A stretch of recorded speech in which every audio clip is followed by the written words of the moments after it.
The office of the Prime Minister was created on immediate effect after the partition and de-establishment of Pakistan in 1947. The Prime Minister existed alongside the Governor-General, who was the representative of the British monarchy. The first Prime Minister, Liaquat Ali Khan, exercised central executive powers until his assassination in 1951. 24.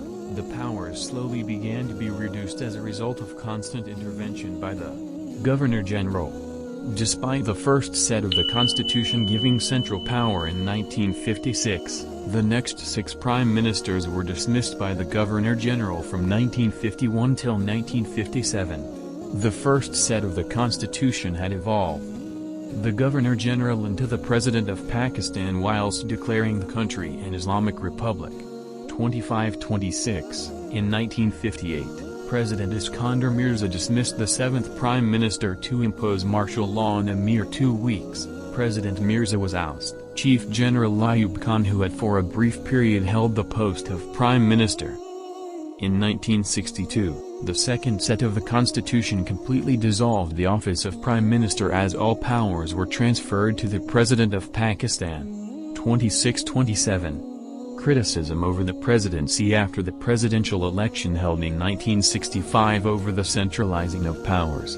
After the general elections held in 1970, the office was established with new rule. Amin becoming the prime minister, who was also the vice president. Negotiations that fall apart between Zulfikar Ali Bhutto, Mujibur Rahman, and Yahya Khan that prompted to liberation movement in East Pakistan, with India intervening in East Pakistan and Pakistan conceding defeat to end the war, led to the collapse of the presidential system in 1971. As the comprehensive constitution reinstated in 1973, the post was re-established with more central powers, as the constitution provided a parliamentary system with President of Pakistan as figurehead. 28. Amid agitation instigated by the right-wing alliance invited the military intervention in 1977, which suspended the post. The general elections held in 1985 restored the post, with Muhammad Junaid becoming the prime minister. Later that year, the National Assembly passed the controversial 8th Amendment to the Constitution, giving the President the power to dismiss the Prime Minister and the National Assembly without prior consultation. 29. The general elections in 1988 resulted in the Pakistan People's Party's Benazir Bhutto becoming the first woman Prime Minister elected in a Muslim country. 30.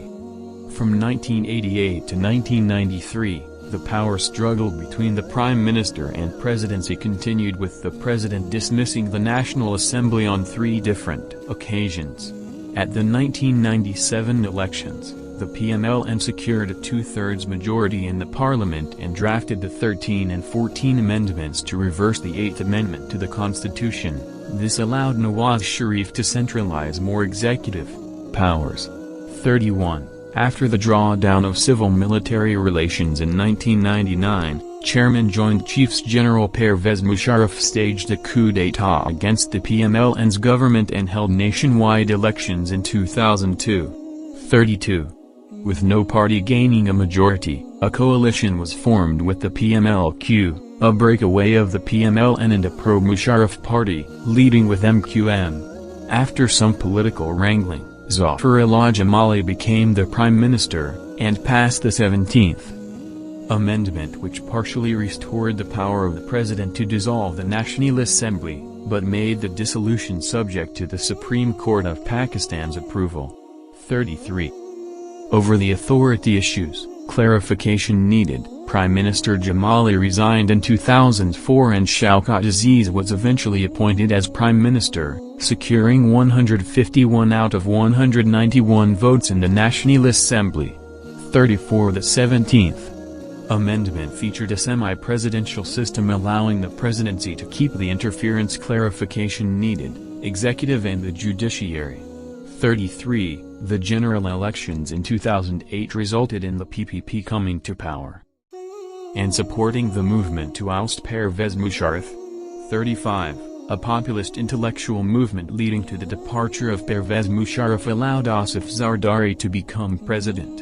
In 2010, The 18th Amendment to the Constitution of Pakistan was passed to reverse the 17th Amendment. It returned the country to being a parliamentary democratic republic.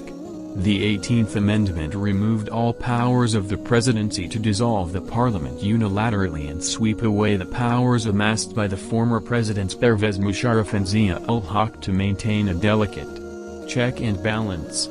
36. Following a contempt of court case, the Supreme Court permanently disqualified Prime Minister Yusuf Raza Gilani. 37. Wow.